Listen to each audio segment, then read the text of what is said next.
क्रिस्त में मेरे प्यारे भाई तथा बहनों, आज हमारे पैरिश में हमारे बिशप स्वामी पधारे हैं। पिछले साल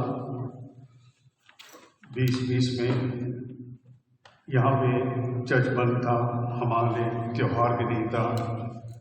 जब मैंने बिशप स्वामी से रिक्वेस्ट किया कि आप जस्ट आइए, हम लोग के लिए मिस्सा चढ़ाइए और हमारे लिए प्रार्थना कीजिए, ताकि अभी यहाँ से हम लोग नॉर्मल रीति से चर्च में प्रेयर कर सकें, मिस्सा बलिदान, पूजा बलिदान चढ़ा सकें। तो इसलिए मैं बिशप स्वामी को हार्दिक स्वागत करता हूँ और उन्हें धन्यवाद देता हूँ कि वे हमारे बीच आए और आज हमारे लिए प्रार्थना करके हमारे पैरिश को वो आशीष देंगे, ताकि हमारे परिवार में जो भी बीमार हैं, जो भी कठिनाइयों से गुजर रहे हैं, सबके लिए आशीष मिले और हम लोग फिर से एक पल्ले होकर सब सदस्य एक साथ मिलकर इस गिरजाघर में पूजा बलिदान चढ़ा सकें। The bishop most welcome.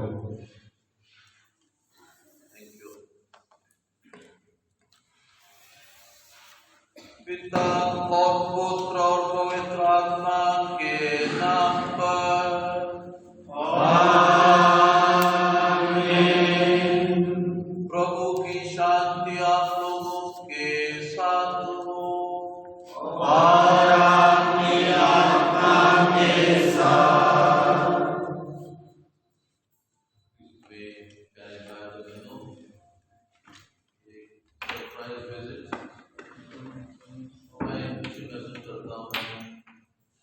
के लिए हमें सब बलिदान चढ़ाने के लिए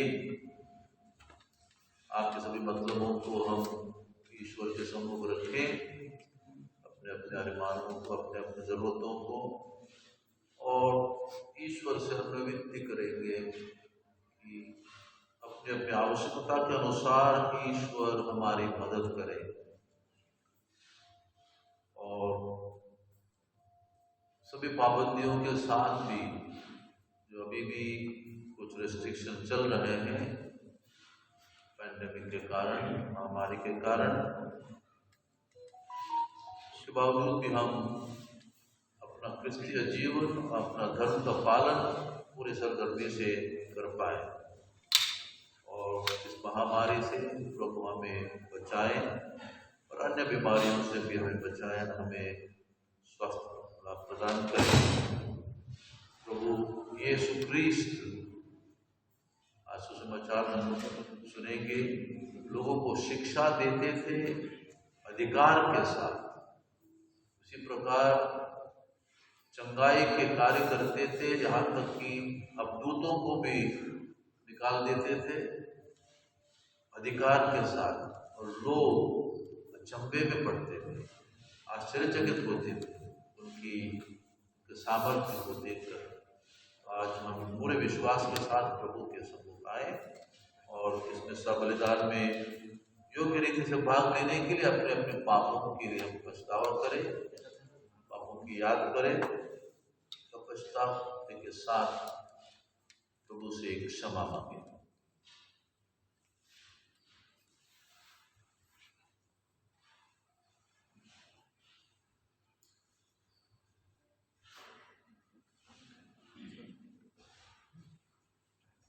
हे भाइयों बहनों, मैं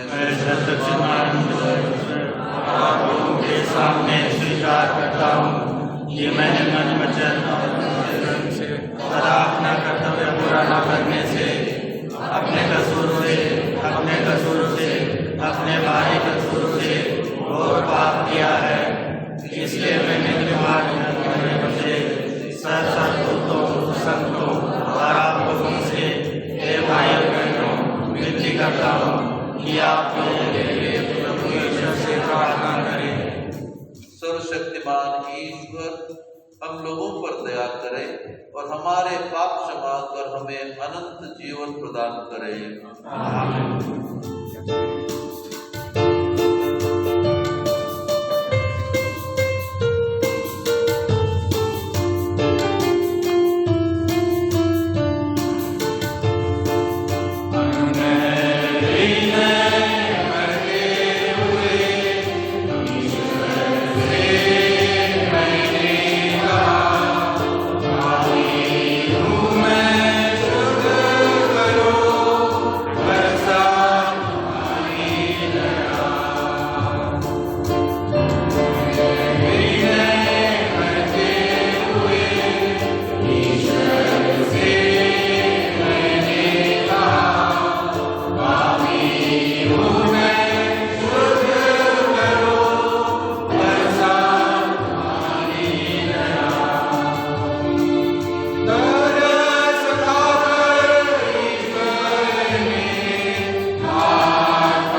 हम प्रार्थना करें।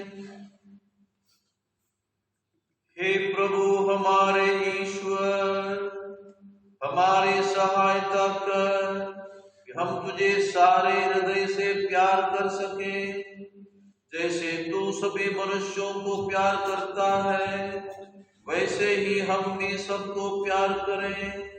यह वर दे हमारे प्रभु तेरे पुत्र यीशु ख्रीस्त के द्वारा, जो तेरे तथा पवित्र आत्मा के संग ईश्वर होकर युगानुयुग जीते और राज्य करते हैं।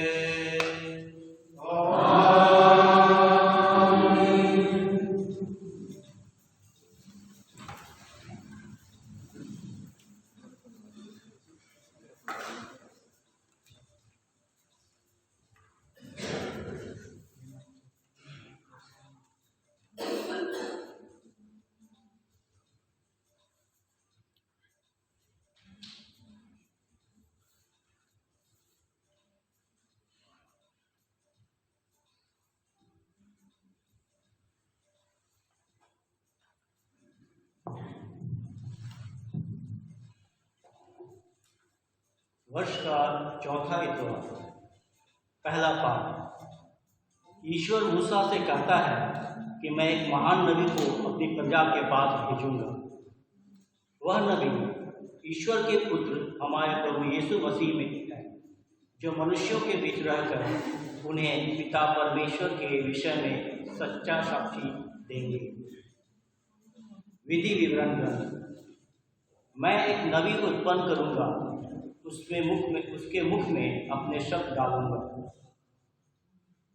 मूसा ने लोगों से कहा, तुम्हारा प्रभु ईश्वर तुम्हारे बीच तुम्हारे ही भाइयों में से तुम्हारे लिए मुझ जैसा एक नबी उत्पन्न करेगा। तुम लोग उसकी बातें सुनो। जब तुम पर्वत होरेब के सामने एकत्र थे, तुमने अपने प्रभु ईश्वर से यही मांगा था। तुम लोगों ने कहा था, अपने प्रभु ईश्वर की वाणी हमें फिर सुनाई नहीं पड़े और हम फिर यह भयानक अग्नि नहीं देखें, नहीं तो हम मर जाएंगे। तब प्रभु ने मुझसे यह कहा, लोगों का कहना ठीक ही है। मैं उनके ही भाइयों में से उनके लिए तुम जैसा एक नबी उत्पन्न करूंगा। मैं अपने शब्द उसके मुख में डालूंगा और उसे जो जो आदेश दूंगा वह वही तुम्हें बताएगा। वह मेरे नाम पर जो बातें कहेगा, यदि कोई उसकी उन बातों को नहीं सुनेगा तो मैं स्वयं उस मनुष्य से उसका लेखा लूंगा।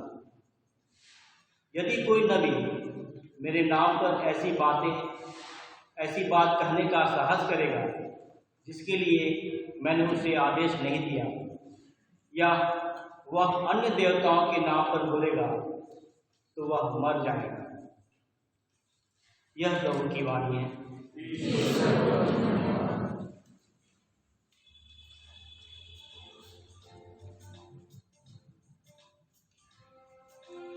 आपका अनुवाक्य है।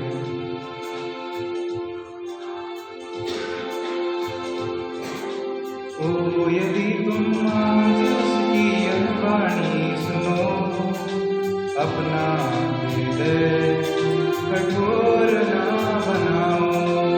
ओ यदि तुम आज उसकी यह वाणी सुनो, अपना हृदय कठोर ना बनाओ।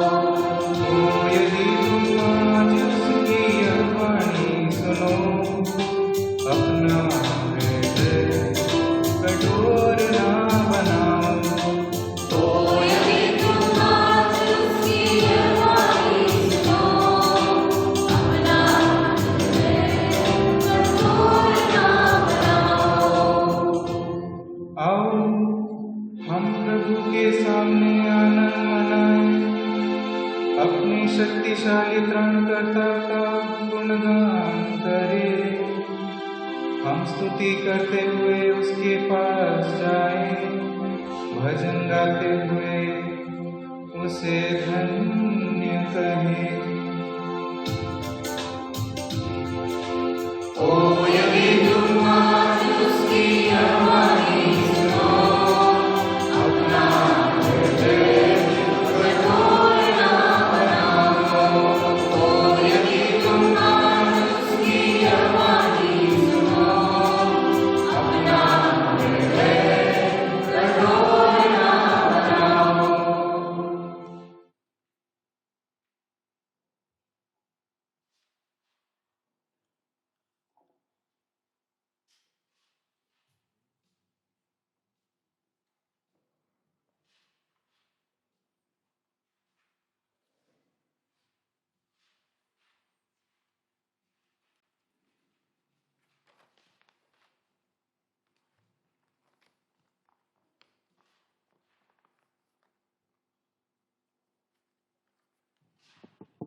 Second reading. A reading from the first letter of St. Paul to the Corinthians, chapter 7, verses 32 to 35. Brethren, I want you to be free from anxieties. The unmarried man is anxious about the things of the Lord, how to please the Lord. But the married man is anxious about worldly things, how to please his wife, and his interests are divided.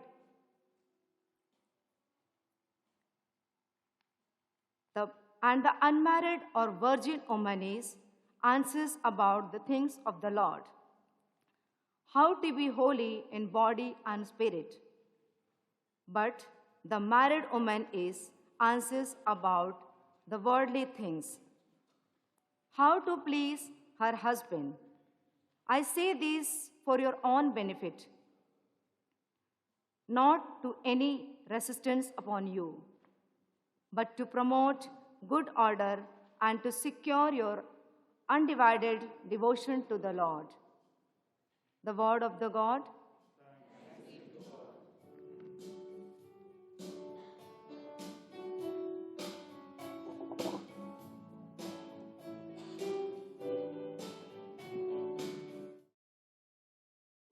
की जय जयकार, hallelujah hallelujah. प्रभु की जय जयकार, hallelujah hallelujah hallelujah.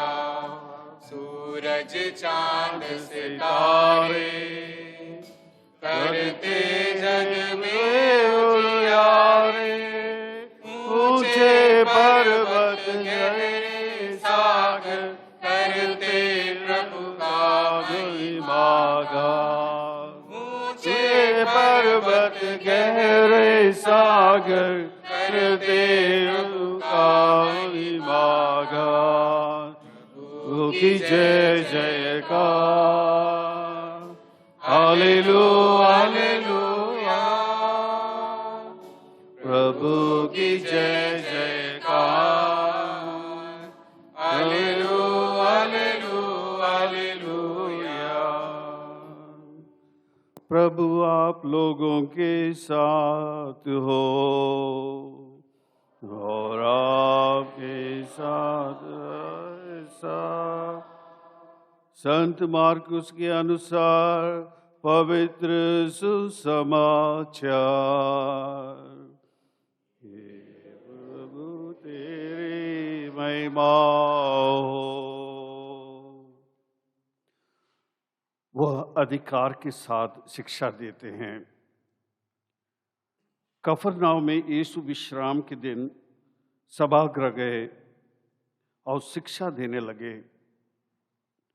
लोग उनकी शिक्षा सुनकर अचंभे में पड़ गए, क्योंकि वह शास्त्रियों की तरह नहीं बल्कि अधिकार के साथ शिक्षा देते थे। सभागृह में एक मनुष्य था जो अशुद्ध आत्मा के वश में था। वह ऊंचे स्वर से चिल्लाया, यीशु नाज़री, हमसे आपको क्या आप हमारा सर्वनाश करने आए हैं? मैं जानता हूं कि आप कौन हैं, ईश्वर के भेजे हुए परम पावन पुरुष। यीशु ने यह कहकर उसे डांटा, चुप रह, इस मनुष्य से बाहर निकल जा। अब दूत उस मनुष्य को झकझकाते हुए ऊंचे स्वर से चिल्लाकर उसमें से निकल गया। सब चकित रह गए और आपस में कहने लगे, यह क्या है? यह तो नए प्रकार की शिक्षा है। वो अधिकार के साथ बोलते हैं, वह अशुद्ध आत्मा को भी आदेश देते हैं और वे उनकी आज्ञा मानते हैं। इसके बाद यीशु की चर्चा शीघ्र ही गलीलिया प्रांत के कोने कोने में फैल गई। प्रभु का सुसमाचार है।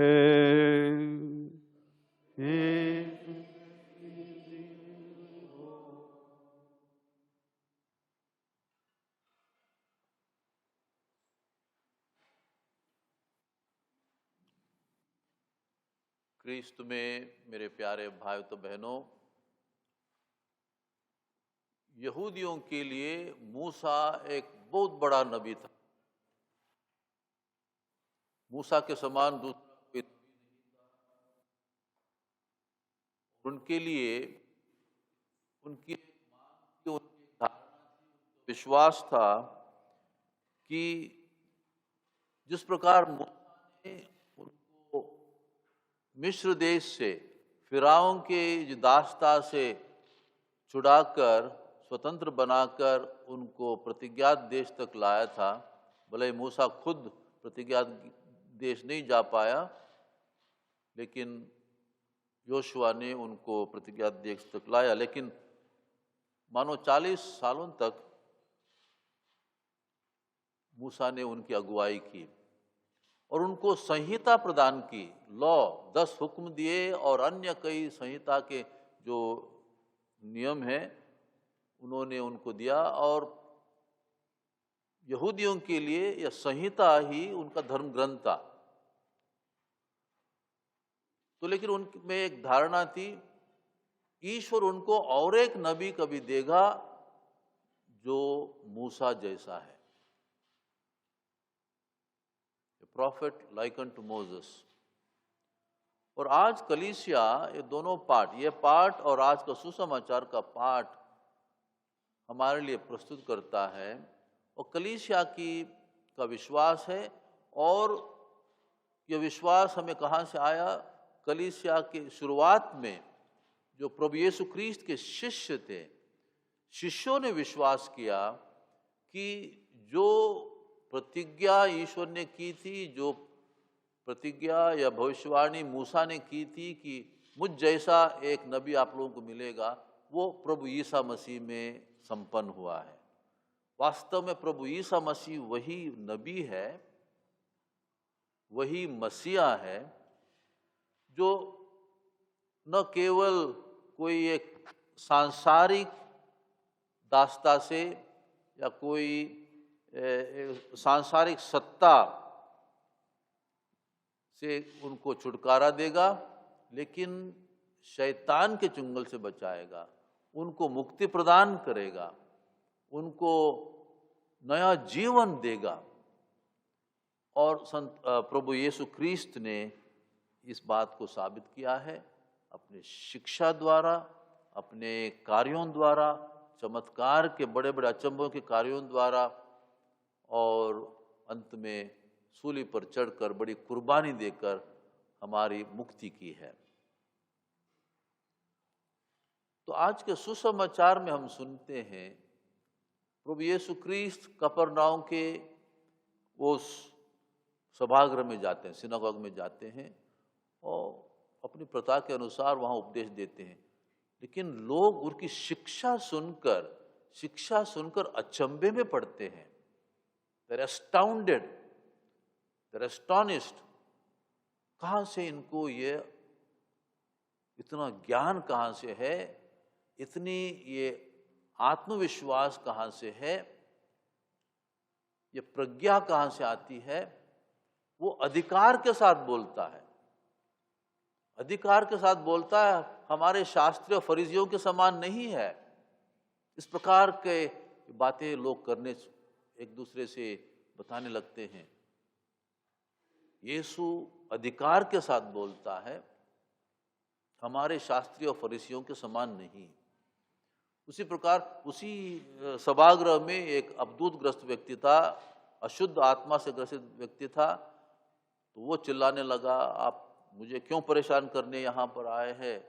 मैं जानता हूँ आप कौन हैं, आप जीवंत ईश्वर के पुत्र हैं।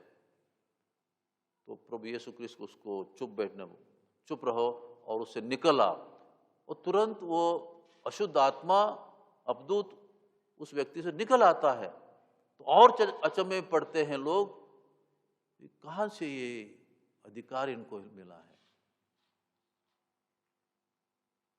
कि अवधूत को वो आज्ञा देता है, वो उसकी आज्ञा मानते हैं और निकल जाते हैं।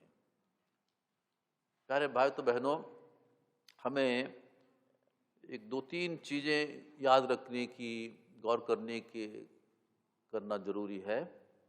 प्रभु यीशु ख्रीस्त को यह अधिकार कहाँ से आया?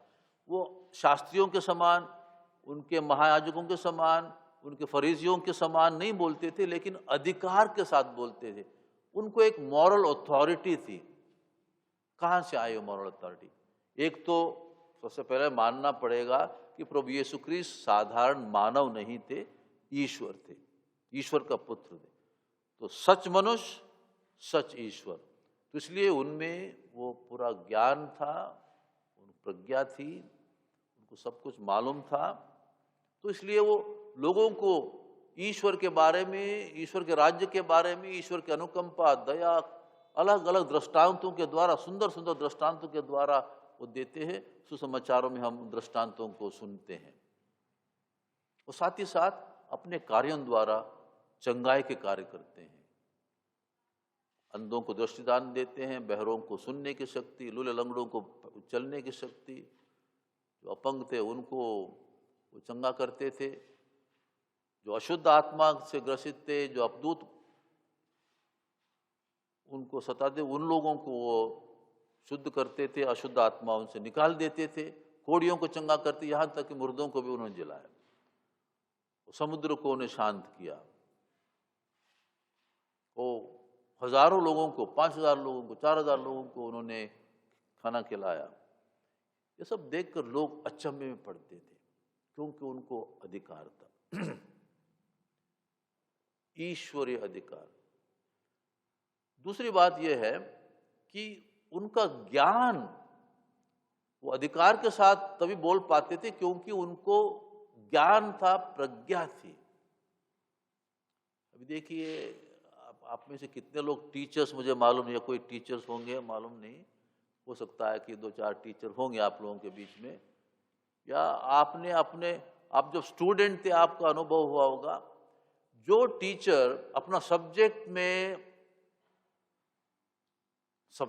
परफेक्ट है, अपना सब्जेक्ट अच्छे ढंग से जानता है, और जब बच्चे सवाल करते हैं अच्छे ढंग से उत्तर देती, समझाती है, ऐसी टीचरों का एक अधिकार बनता है, और जो वो कहते हैं बच्चे मानते हैं, उनका कई अच्छा कंट्रोल होता है, बच्चों पर कंट्रोल होता है।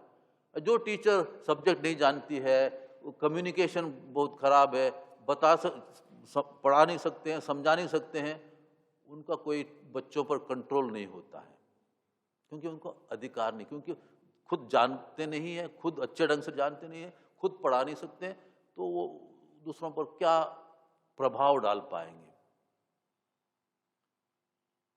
तो इसके लिए एक तो जानकारी जरूरी है, जो कुछ हम बताते हैं वो हमें खुद जानना चाहिए।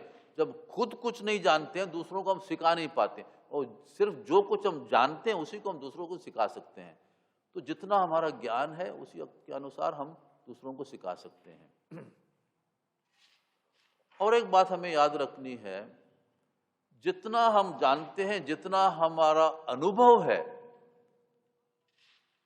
बाइबल के बारे में हो, तालीम के बारे में हो, ईश्वर का अनुभव हो, जितना हमारा अनुभव है उसी के अनुसार हमारे आत्मविश्वास बढ़ जाता है। दूसरों को हम जो कुछ समझाते हैं उसमें आत्मविश्वास होता है, self confidence, self assurance, self confidence.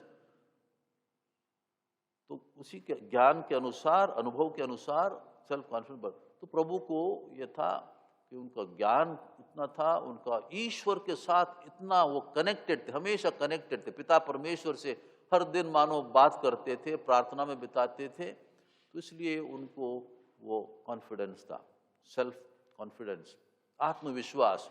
जो कुछ वे बताते थे, फरीसियों ने, शास्त्रियों ने उनको अलग अलग प्रश्न पूछे, उनको पकड़वाना चाहते थे अपने शब्दों में, लेकिन वो ऐसे ऐसे उत्तर देते थे कि उनमें बाद में हिम्मत नहीं हुई अगला प्रश्न पूछने के लिए। तो प्रभु यीशु ख्रीस्त में वो धैर्य भी था, साहस। अधिकार के साथ बोलने के लिए कुछ साहस होना चाहिए। एक नबी को बिना साहस के नबी नहीं बन सकता है, क्योंकि उसको कई बार लोगों का जो पापमय जीवन है, बुराई का जीवन है, उसका खंडन करना पड़ता है। और यदि वो खंडन करेगा, उसका कुछ उस पर विपरीत प्रभाव उस पर पड़ सकता है, लोग उसका विरोध करेंगे।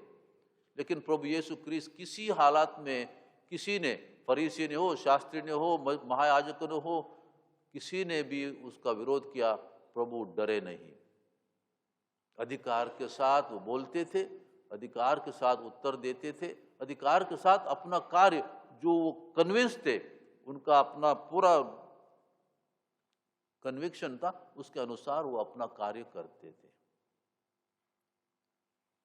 और एक चीज जरूरी है अधिकार के साथ बोलने के लिए, अधिकार के साथ शिक्षा देने के लिए, अपनी कथनी और करनी में एकता होनी चाहिए। कथनी और करनी में जो हम शिक्षा देते हैं उसके अनुसार हमारा जीवन भी होना चाहिए, और जो हमारा जीवन है उसी के आधार पर हमने लोगों को शिक्षा देनी चाहिए। अक्सर क्या होता है, हम लोगों में, हो सकता है पुरोहितों में, टीचर लोगों में, यहाँ तक कि माँ बाप में, जिनको हम जिम्मेदारी है दूसरों को सिखाने के लिए, मार्गदर्शन करने के लिए, अच्छा उदाहरण देने के लिए, कई बार हमारी कथनी कई बार सही हो सकती है, लेकिन करनी अलग होती है। जो हम सिखाते हैं वो हम करते नहीं हैं। तो जब जो हम सिखाते हैं वो करते नहीं है, तो लोगों का उस पर कोई असर नहीं होता है। बच्चे माँ बाप को तभी मानेंगे जब वो देखेंगे जो माँ कहती है, जो बाप कहता है वो खुद करते हैं, तब वो मानता है बच्चा। यदि बच्चा देखेगा माँ डांटती है वो करने के लिए, ना करने के लिए, खुद नहीं करती है, तो मानेगा नहीं बच्चा। उसी प्रकार स्कूल में टीचर लोगों की हालत यही है। जब टीचर्स या पुरोहित या धर्माध्यक्ष जो दूसरों को सिखाता है, सिखाती है, खुद वो चीज़ नहीं करते हैं, तो लोगों पर उसका प्रभाव असर नहीं होता है।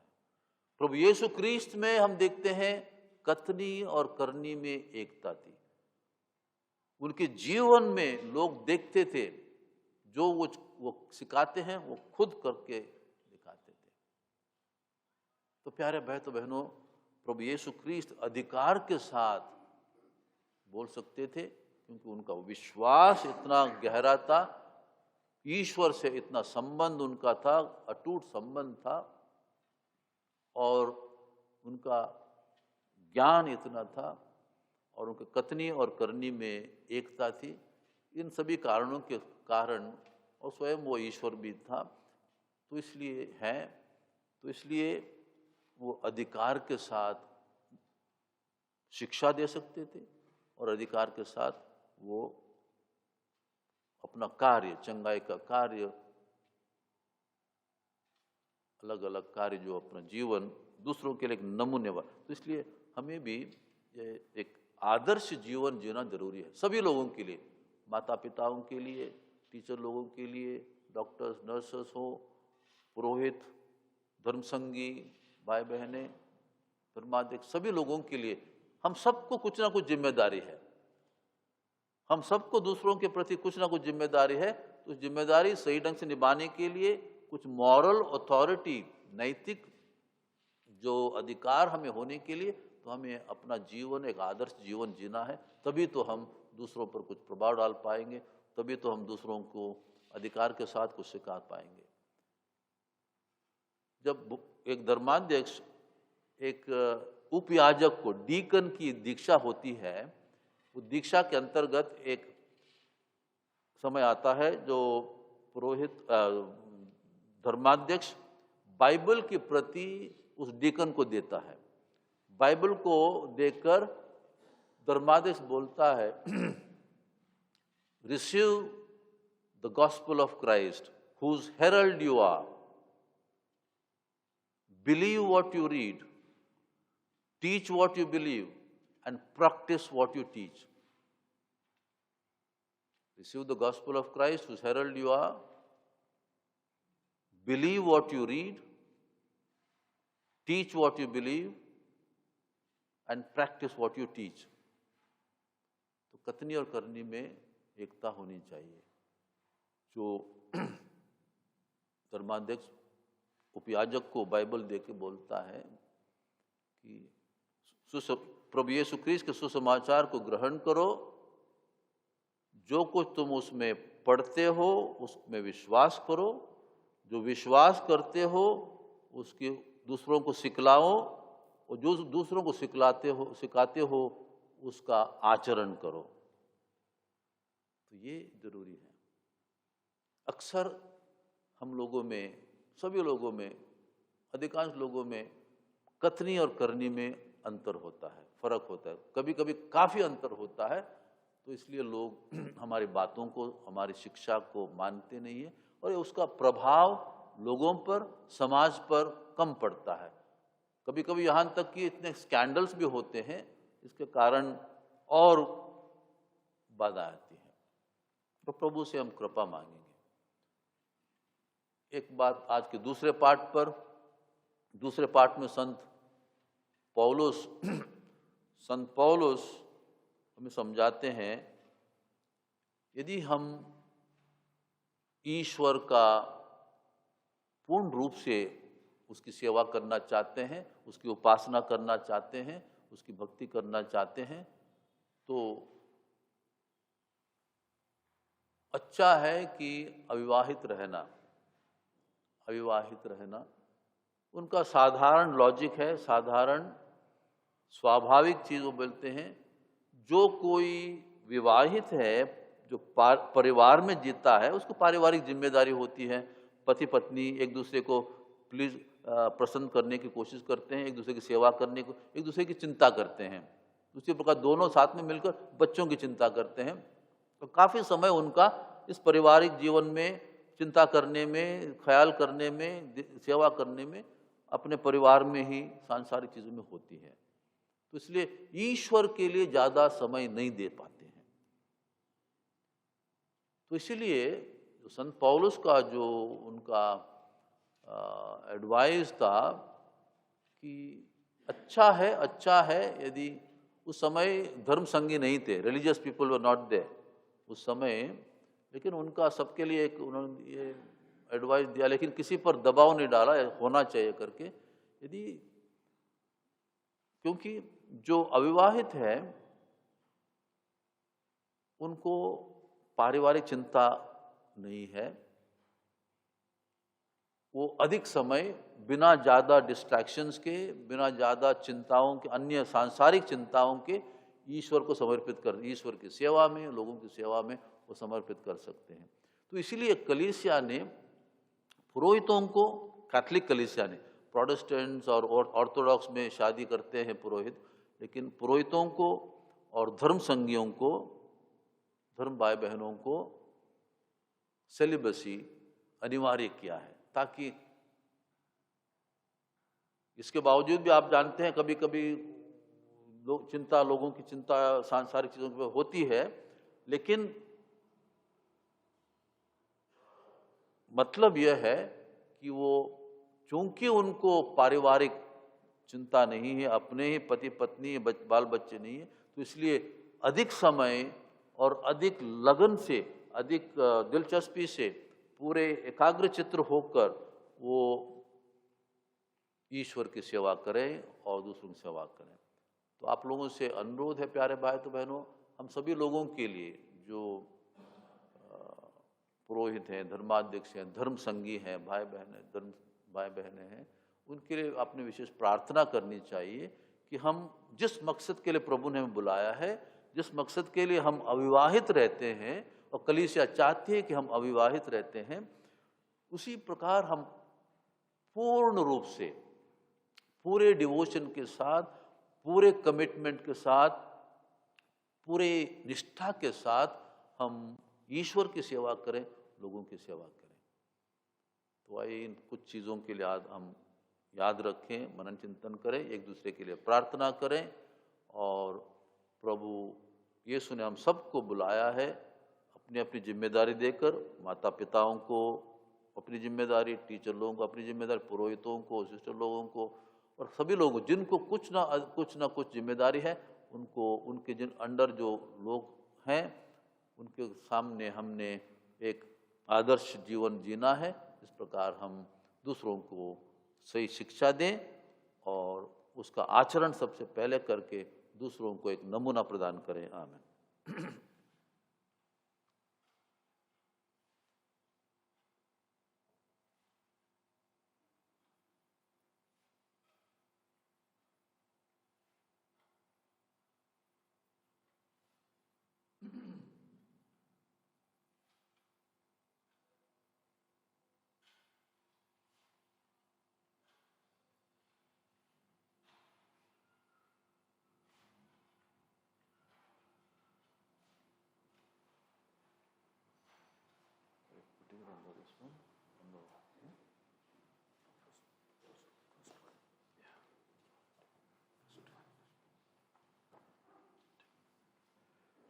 मैं सर्वशक्तिमान पिता, स्वर्ग और पृथ्वी, सब दृश्य और अदृश्य वस्तुओं की सृष्टिकर्ता एक ही ईश्वर, मैं एकलौते पुत्र एक ही प्रभु यीशु क्रिस्त में विश्वास करता हूँ, जो सभी युगों के पहले पिता से उत्पन्न है।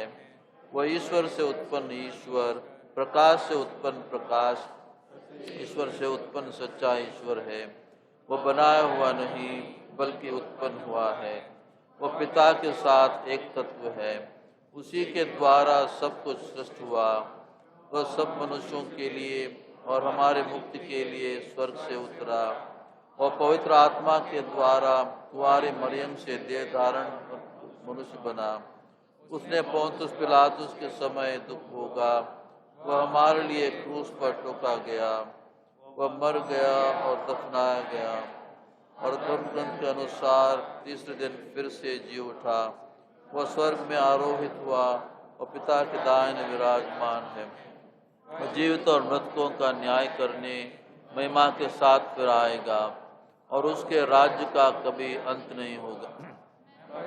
आत्मा विश्वास करता हूँ वह प्रभु और जीवन दाता वह पिता से प्रस्तुत होता है। पिता और पुत्र के साथ उसकी आराधना और महिमा होती है। वह नबियों के मुख से मैं एक पवित्र कैथोलिक तथा प्रेरित कलीसिया में विश्वास करता हूँ। मैं पापों की क्षमा के लिए एक ही बपतिस्मा स्वीकार करता हूँ और मृतकों के पुनरुत्थान तथा जोड़ता हूँ। आमीन। प्रिय भाई और बहनों, हम अभी हमारी सभी ज़रूरतों को, सभी आवश्यकताओं को, हमारी प्रार्थनाओं को दीनतापूर्वक प्रभु के सम्मुख रखें और पूरे विश्वास के साथ प्रभु से प्रार्थना करें और कहें, हे पिता हमारी प्रार्थना सुन।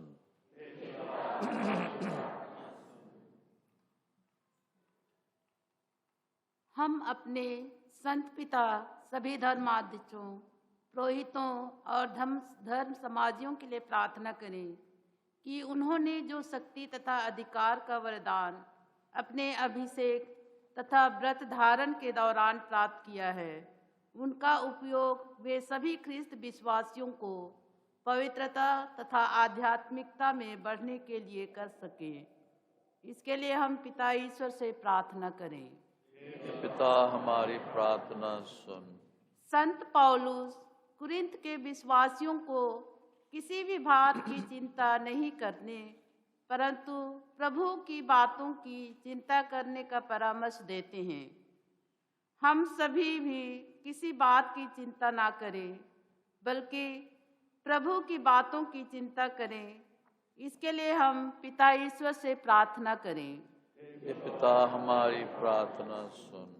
हम उन लोगों के लिए प्रार्थना करें कि जो मानसिक तथा शारीरिक रूप से रोगग्रस्त हैं, अनेक चिंताओं के कारण तनाव तथा आवाज में हैं, ताकि उनकी अच्छी देखभाल और अच्छा उपचार हो और वे शीघ्र ही चिंता मुक्त तथा रोग मुक्त हो जाए। इसके लिए हम पिता ईश्वर से प्रार्थना करें। हे पिता हमारी प्रार्थना सुन। सभी अभिभावक और शिक्षक शिक्षिकागण बच्चों में छिपी प्रतिभाओं और सद्गुणों को पहचानने में उनकी मदद करें और उनकी इच्छा के अनुसार उन्हें आगे बढ़ने में प्रोत्साहित करें। इसके लिए हम पिता ईश्वर से प्रार्थना करें। हे पिता हमारी प्रार्थना सुन। हम इस पवित्र यूखरिस्तीय समारोह में उपस्थित ख्रिस्तीय भाई बहनों के लिए प्रार्थना करें कि हम हर दुख संकट में एक दूसरे की मदद कर सकें और सदैव प्रेम, एकता तथा शांति से जीवन बिता सकें। इसके लिए हम पिता ईश्वर से प्रार्थना करें। हे पिता हमारी प्रार्थना। हे सर्वशक्तिमान दयालु परमेश्वर, तो हमारी ज़रूरतों को जानता है। हमने कुछ निवेदन खुले रूप से, प्रकट रूप से तेरे सम्मुख रखे हैं और भी कई हमारी ज़रूरतें हैं। प्रभु तू उनको जानता है। हे प्रभु, जो कुछ हमारी आध्यात्मिक और भौतिक भलाई के लिए ज़रूरी है, वो प्रभु तू हमारे प्रदान कर। यह मांगते हैं तेरे पुत्र हमारे प्रभु क्रिस्ट के द्वारा, आमीन।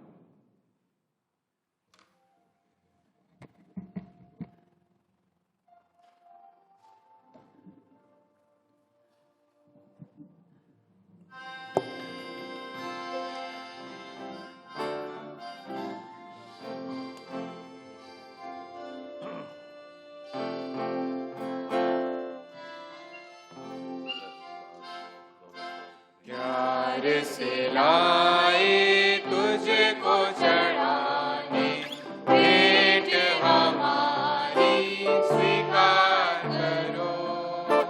प्यार से लाए तुझको चढ़ाने, भेंट हमारी स्वीकार करो। मेरे पिता, मेरे पिता, मेरे पिता, मेरे पिता। मन मेरा सब कुछ तेरा, तुझ बिन प्रभु कोई ना मेरा। मन मेरा सब कुछ तेरा, तुझ बिन प्रभु कोई ना मेरा। तुझको चढ़ाने आए,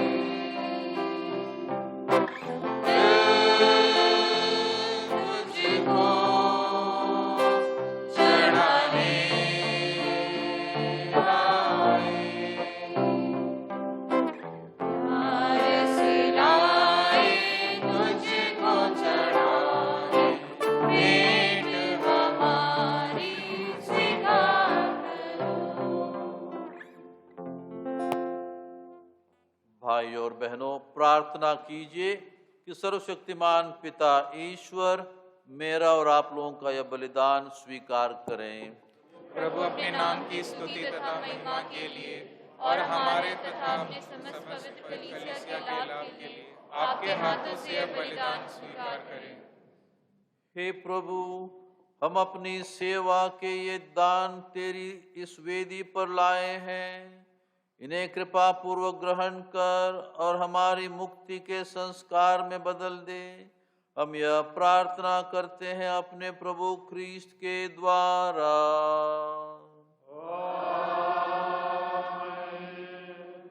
प्रभु आप लोगों के साथ हो।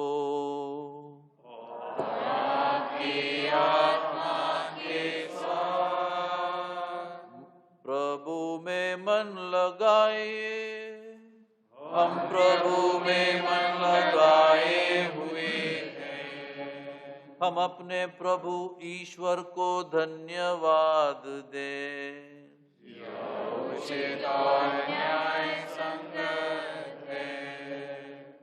हे प्रभु पवित्र पिता सर्वशक्तिमान और शाश्वत ईश्वर, यह वास्तव में उचित और न्याय संगत है, हमारा कर्तव्य तथा कल्याण है कि हम सदा और सर्वत्र अपने प्रभु क्रिस्ट के द्वारा तुझे धन्यवाद दें। इन्होंने पतित मानव पर तरस खाकर स्वयं को दीन बना लिया और कुंवारी मरियम से जन्म लेने की कृपा की। इन्होंने क्रूस की यातना सहकर हमें अनंत मृत्यु से मुक्त कर दिया और पुनर्जीवित होकर हमें अनंत जीवन प्रदान किया है। इसलिए दूतों, महादूतों, सिंहासन और साम्राज्य, स्वर्गिक सेनाओं और शक्तियों के साथ मिलकर हम अनंत काल तक तेरा महिमा गान करते हैं। पवित्र पवित्र पवित्र प्रभु विश्वमंडल के ईश्वर, स्वर्ग और पृथ्वी तेरी महिमा से परिपूर्ण है। सर्वोच्च स्वर्ग में होशाना। धन्य है वे जो प्रभु के नाम पर आते हैं। सर्वोच्च स्वर्ग में होशाना। हे प्रभु, तू वास्तव में पवित्र है, सारी पवित्रता का स्रोत है। हम तुझसे प्रार्थना करते हैं, तू इन उपहारों को अपने आत्मा के संस्पर्श से पवित्र कर दे। ये हमारे प्रभु यीशु क्रिस्त के शरीर तथा रक्त बन जाएं। जब वे स्वेच्छा से मृत्यु के लिए सौंपे गए, उन्होंने रोटी ली, तुझे धन्यवाद दिया और रोटी तोड़कर उसे अपने शिष्यों को देते हुए कहा, तुम सब इसे लो और इसमें से खाओ, क्योंकि यह मेरा शरीर है जो तुम्हारे लिए बलि चढ़ाया जाएगा।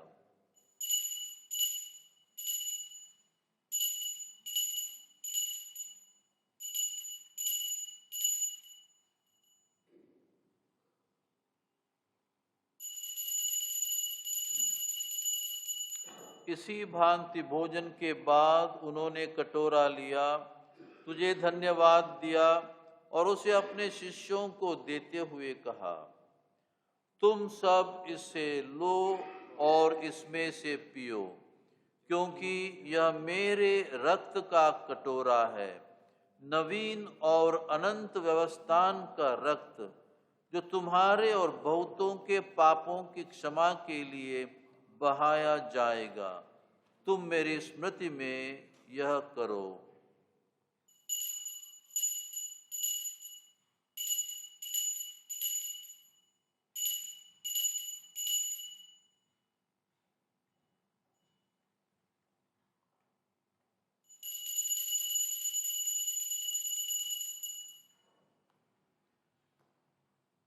विश्वास का रहस्य। हे प्रभु, हम तेरी मृत्यु और पुनरुत्थान की घोषणा तेरे पुनरागमन तक करते रहेंगे। इसलिए हे प्रभु, हम क्रिस्त की मृत्यु और पुनरुत्थान की स्मृति में तुझे जीवन की रोटी और मुक्ति का कटोरा चढ़ाते हैं। हम तुझे धन्यवाद देते हैं कि तूने हमें अपने सम्मुख उपस्थित होने और अपनी सेवा करने का सौभाग्य प्रदान किया है। हमारा नम्र निवेदन है कि हम सब क्रिस्त का शरीर और रक्त ग्रहण करके पवित्र आत्मा के द्वारा एकता के सूत्र में बंधे रहें। हे प्रभु, हमारे संत पिता फ्रांसिस, हमारे धर्माध्यक्ष जुराल्ड और सभी याजकों के साथ विश्व भर में फैली अपनी कलीसिया की सुधि ले तथा इसे प्रेम में सिद्ध बना दे।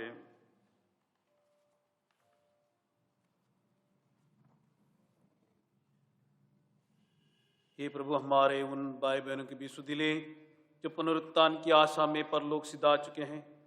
उन्हें हम सभी मृतकों को अपने पुण्य दर्शन का सौभाग्य प्रदान कर हम सब पर दया दृष्टि डाल कि हम भी अनंत जीवन के सहभागी बने।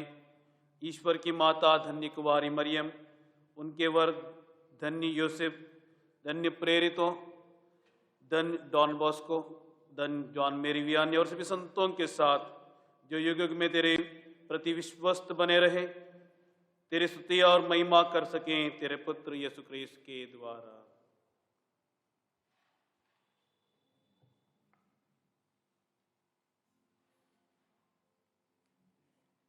इन्हीं प्रभु क्रिस्त के द्वारा, इन्हीं के साथ और इन्हीं में, हे सर्वशक्तिमान पिता ईश्वर, पवित्र आत्मा के साथ सारा गौरव तथा सम्मान युगानुयुग तेरा ही है।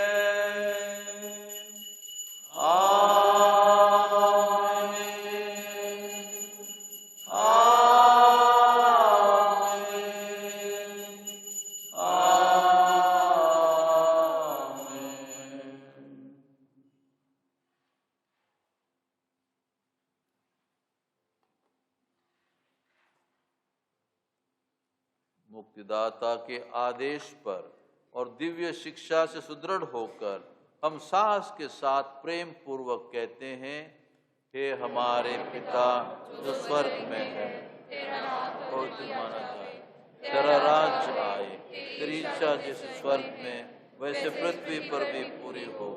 हमारा प्रतिदिन का आहार आज हमें दे, और हमारे अपराध में क्षमा कर, जैसे हम भी अपने अपराधियों को क्षमा करते हैं, और हमें परीक्षा में न डाल, परंतु बुराई से बचा।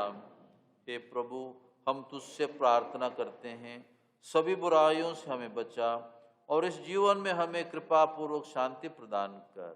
हम तेरी दया से सदा पाप से दूर और हर विपत्ति से सुरक्षित रहें, और उस दिन की प्रतीक्षा करते रहें जब हमारे मुक्तिदाता यीशु ख्रीस्त फिर आकर हमारी धन्य आशा पूरी करेंगे। क्योंकि तेरा राज, तेरा सामर्थ और तेरी महिमा अनंतकाल तक बनी रहती है। हे प्रभु यीशु ख्रीस्त, तूने अपने प्रेरितों से कहा है, मैं तुम्हारे लिए शांति छोड़ जाता हूँ, अपनी शांति तुम्हें प्रदान करता हूँ। तू हमारे पापों पर नहीं, अपनी कलीसिया के विश्वास पर दृष्टि डाल, और कृपा पूर्वक उसे शांति तथा एकता प्रदान कर। तू युगान युग जीता और राज्य करता है। प्रभु की शांति सदा आप लोगों के साथ हो, और आपकी आत्मा के साथ। परस्पर शांति अभिवादन कीजिए।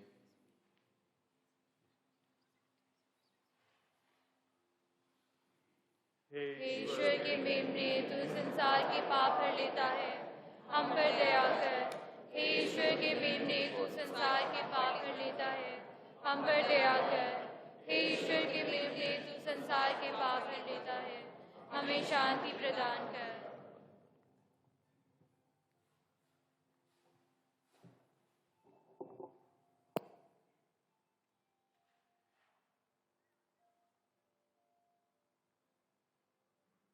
देखिए ईश्वर का मेमना, इन्हें देखिए जो संसार के पाप हर लेते हैं।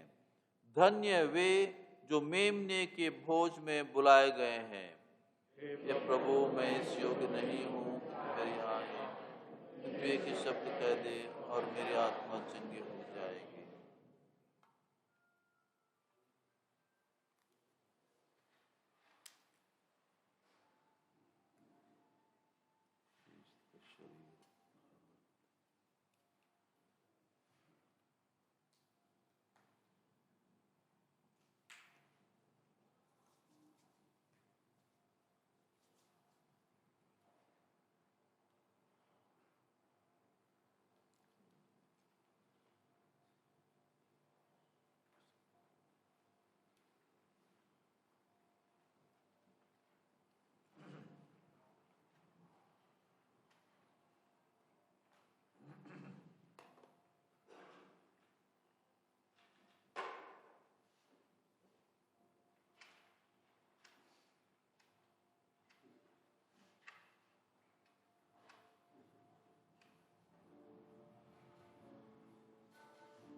मेरे यीशु, मैं स्वागत करूं अपने इस दिल में तेरा।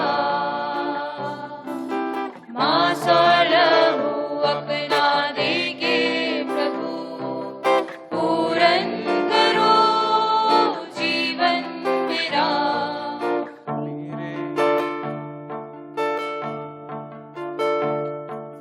भूखे जो आए वचन, तूने उन्हें भोजन दिया।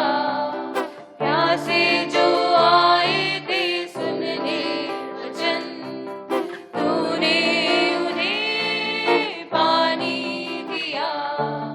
मेरे यीशु, इन सब का दिल खुशियों से तूने भरा। मेरे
कुंवारी मरियम के साथ सब दूतों और संतों के साथ तेरी आराधना करता हूँ। तुझे अपना परम प्रभु समझ के मैं तेरा वह आदर करता हूँ जो केवल तेरा ही है। हे प्रभु, हाथ जोड़ के और घुटने टेक के मैं बोलता हूँ, हे प्रभु और मेरे ईश्वर, अपना हृदय तेरे पवित्र हृदय से लगा के मैं चुपचाप तेरी आराधना करता हूँ, तेरी स्तुति और तेरा आदर करता हूँ। हे प्रभु, यह सब कुछ ग्रहण कर। प्रेम परमेश्वर मेरा बन गया है। हे प्रभु, मेरा हृदय छोटा है, पर जहाँ तक हो सके मैं तुझे प्यार करना चाहता हूँ। तू मेरा हृदय प्रेम से भर दे। मैं तुझे अपने को सौंप देता हूँ। जो कुछ मेरा है मैं उसे तुझे चढ़ाता हूँ। मेरा स्वास्थ्य, मेरा बल, मेरी बुद्धि, मेरा नाम। हे मेरे हृदय के राजा, यह सब कुछ मैं तुझे समर्पित करता हूँ। उसको ग्रहण कर। हे कुंवारी मरियम, परमेश्वर की माता, मुझे अपना हृदय दे, अपना प्रेम दे कि मैं यीशु को योग्य रीति से प्यार करूं। हे प्रभु, कहाँ तेरा उपकार और कहाँ मेरा धन्यवाद। तू मेरे लिए क्रूस पर मर गया, पर तेरा प्रेम इससे भी अधिक करना चाहता था। तेरे असीम प्रेम का फल यह हुआ कि तू मेरी आत्मा का भोजन बन गया। जो शरीर मेरी मुक्ति के लिए क्रूस पर ठोका गया है, वही अभी मुझ में है। जो लहू कलवारी पहाड़ पर बहा, वही अभी मुझ में बहता है। हे मेरी आत्मा, अपने परमेश्वर की स्तुति कर, उसकी भलाई की प्रशंसा कर, उसकी महिमा का गुणगान कर, अनंत काल तक उसकी दया प्रकट कर। हे प्रेममय यीशु, इस पवित्र परम प्रसाद में मेरे लिए इतनी उदारता दिखाने के बाद क्या तू किसी बात को इनकार कर सकेगा? तू और मैं एक बन गए हैं, तो क्या मैं तेरे पवित्र हृदय के पास शक्तिमान न बन गया हूँ? सुन हे यीशु, तेरे पवित्र हृदय से मैं क्या क्या मांगता हूँ। मैं तुझसे इस दुनिया की धन दौलत और सुख शांति नहीं मांगता। मुझे दुनिया, शैतान और अपने शरीर पर विजय होने की कृपा दे। पाप की बड़ी घृणा मेरे हृदय में भर दे, विशेषकर उन पापों की जिनमें मैं बार बार गिरता हूँ। मुझे अच्छा और पक्का क्रिस्ती बना दे। मैं अपनी दशा के सब कर्तव्य काम ठीक ठीक पूरा कर सकूं। जो कृपाएं तू मेरे अनंत जीवन के लिए आवश्यक समझता है, उनको भी मुझे दे। हे यीशु, मैं आज तेरे पवित्र हृदय से बड़े आश्रय के साथ इतना ही मांगता हूँ। आमीन।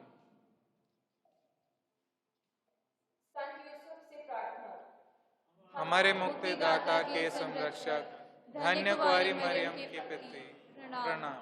पिता ईश्वर ने अपने इकलौते पुत्र आपके संरक्षण में सौंपा। मरियम ने अपना विश्वास आप में स्थापित किया। आपके साथ ही यीशु क्रिस्त पुरुष बने। धन्य यूसुफ, हमें भी अपना पितृत्व प्रदान कीजिए और जीवन के पथ पर हमारे पथ प्रदर्शक बनिए। हमें अनुग्रह, दया और साहस प्रदान कीजिए और हर बुराई व अनिष्ट से हमें सुरक्षित रखिए। आमीन।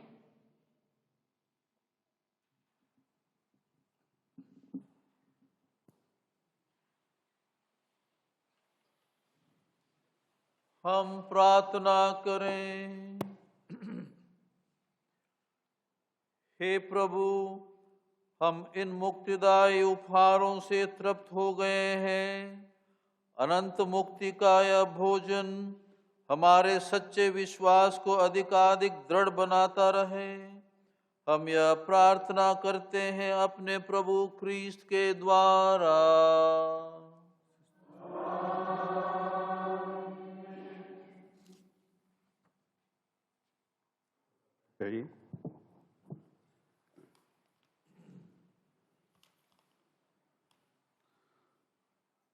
हर संडे का मिसा, पहला मिसा हिंदी में 8:30 बजे और दूसरा मिसा मलयालम में 10 बजे।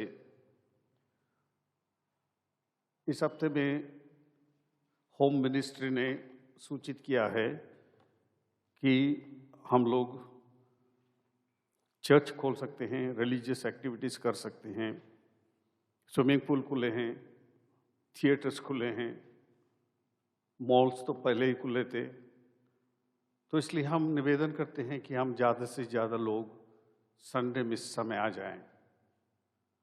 हम लोग गाइडलाइंस फॉलो करेंगे, मास्क पहनेंगे, डिस्टेंस रखेंगे, लेकिन एक साथ मिलकर फिर से सामुदायिक मिस्सा बलिदान शुरू करेंगे। पिछले संडे को मैंने आपको सूचित किया था कि बच्चों को भी अभी आना अलाउड है। अगर बच्चे आएंगे तो हम उनके लिए सेपरेट मिस्सा हम ऑफर कर सकते हैं, क्योंकि हम लोग 3 प्रीस्ट हैं इधर, 3 फादर हैं। स्कूल में हम लोग अलग से डिस्टेंस लग के बच्चों को कर सकते हैं हम, क्योंकि काफ़ी समय से उनको प्रार्थना भूल गए हो। अगर उनको संस्कार ग्रहण करना है, कैटेकिज्म तो पढ़ाना ही तो होगा।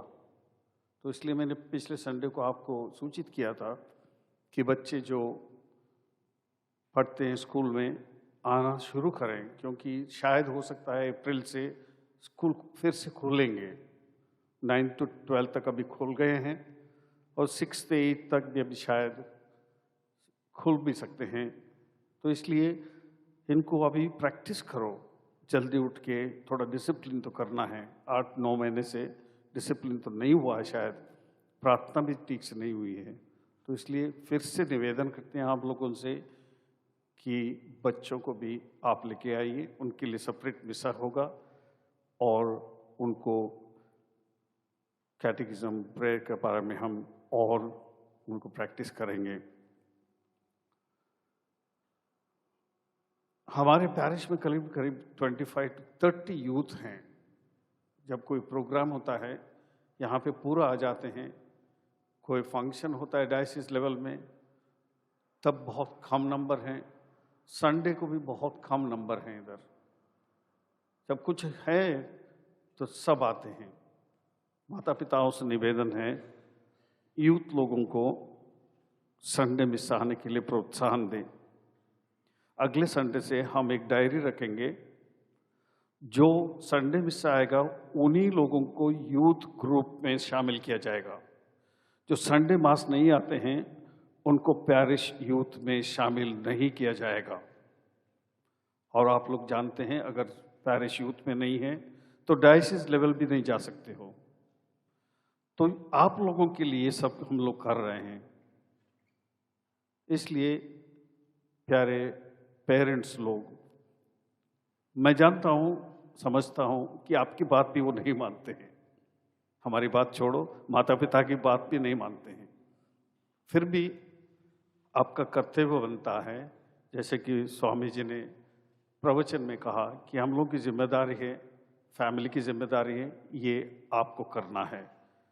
अगर वो यहाँ आएंगे तो हम उनको शिक्षा यहाँ देंगे, मीटिंग में या जो भी है बाइबल हम लोग कर देंगे, लेकिन यहाँ पे उनको आना है। तो इसलिए please take care of that. I request Biju Abraham to please come forward. और एक सूचना है, एक यहाँ पे एक शीट आपको दिया जाएगा मिसा के बाद बाहर।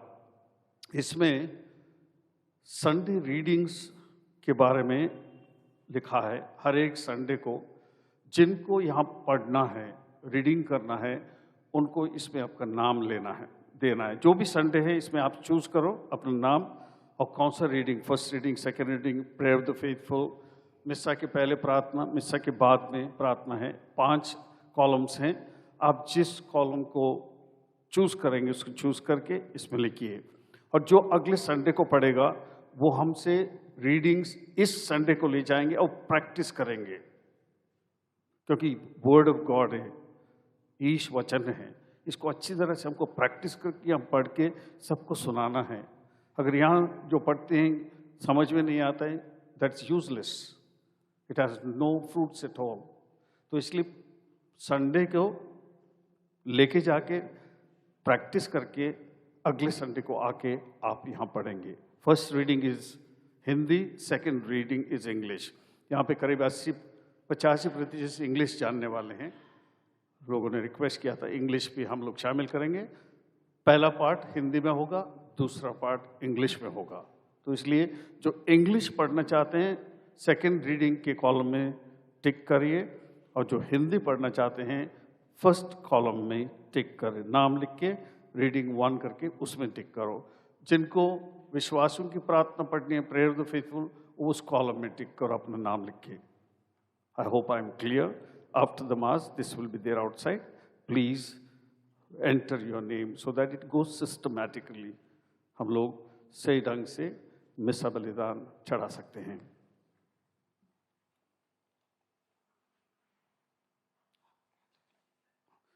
और एक याद आता है, कैथलिक लाइफ को सब्सक्रिप्शन देने का ये महीना आखिरी है, ठीक है। आज जो देंगे उसको इस हफ्ते में हम एडिटर को फॉरवर्ड करेंगे। तो जिनको भी सब्सक्रिप्शन देना है प्लीज़ मिस्टर प्रदीप टिर्की को आज दे दीजिए मिस्सा के बाद।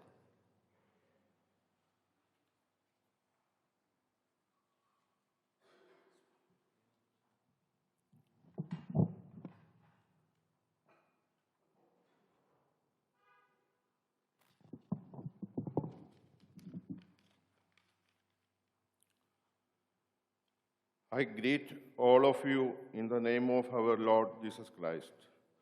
Let me take this precious moment to thank our Almighty for allowing us to join here and attend the Mass read by our Bishop Swamiji.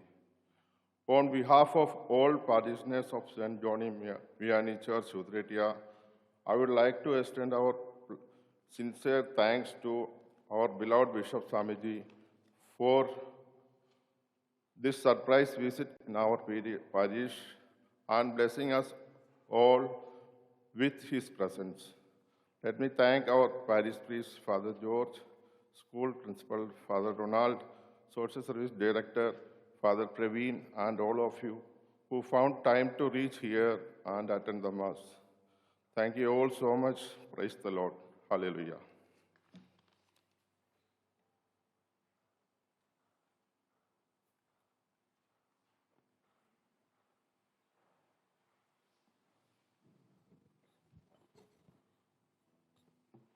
हम भी आप सबको धन्यवाद देते हैं, विशेषकर फादर जॉर्ज, फादर प्रवीण को और आप सबको, और आप लोगों को पर ईश्वर की आशीष मांगते हैं। आप सबको आज का यह दिन एक शुभ इतवार हो, आप अच्छे ढंग से शांतिपूर्वक अपने परिवार में इस दिन को बिताएं और हमेशा हर दिन अपने घरों में सुबह शाम कम से कम शाम के वक्त काफ़ी समय, कुछ समय आप प्रार्थना में बिताइए और अपने परिवार को साथ रखिए। और जैसे फादर ने आपको बताया है, इतवार के दिन सभी लोग आकर एक परिवार के समान, पल्ली का परिवार के समान ईश्वर की स्तुति करें, ईश्वर को धन्यवाद देते रहें। अभी आशीष ग्रहण करने के लिए आप सिर झुकाएं। प्रभु आप लोगों के साथ हो और आपके आत्मा के साथ। सारी सांत्वना का ईश्वर आप लोगों पर अपनी आशीष बरसाए ताकि आप लोग अपना जीवन शांतिपूर्वक बिता सकें। ईश्वर सदा आप लोगों को हर संकट से बचाएं और आप लोगों का हृदय अपने प्रेम में सुदृढ़ करें। ईश्वर आप लोगों को विश्वास, भरोसे और प्रेम से समृद्ध करें और इस जीवन यात्रा के सब कार्यों को सफल बनाएं ताकि आप लोग आनंद पूर्वक अनंत जीवन में प्रवेश कर सकें। सर्वशक्तिमान ईश्वर पिता और पुत्र और पवित्र आत्मा का आशीर्वाद आप लोगों पर उतरे और सदा बना रहे। आप लोग विदा लें और सुसमाचार की घोषणा कीजिए। ईश्वर को धन्यवाद। प्रिय भाइयों तथा बहनों, आज ये मिस्सा रिकॉर्ड हुआ है और 1 घंटे के बाद जो आज चर्च में नहीं आए हैं उनके लिए बिशप स्वामी का प्रवचन या पूरा मिस्सा यूट्यूब चैनल में, जो सेंट जॉन मेरी वियानी का यूट्यूब चैनल है उसमें मिलेगा। आप घर जाके जो घर में हैं उनके लिए ये मिस्सा वो लोग सुन सकते हैं। 1 घंटे के बाद ये अपलोड होगा और आप सब इसको फिर से देख सकते हैं। मिस्सा के बाद बाहर आप लोगों को कॉफ़ी और नाश्ता का इंतज़ाम किया है। Thank you.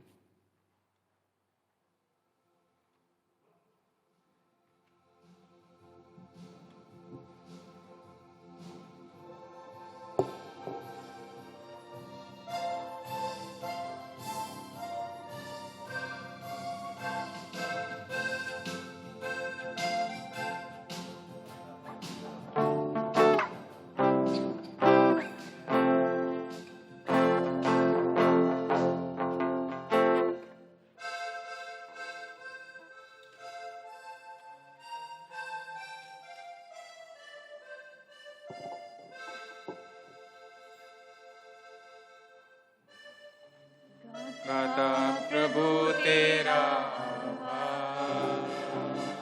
मन मेरा शत शत बार, सांसों की मेरी सरगम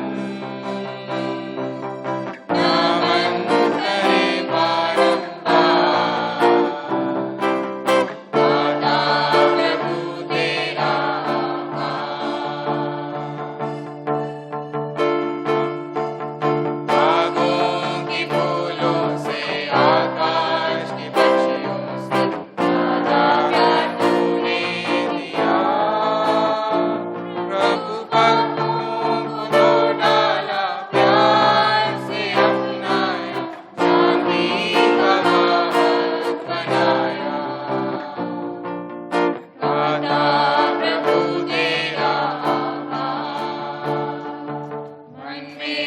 शत शत बार।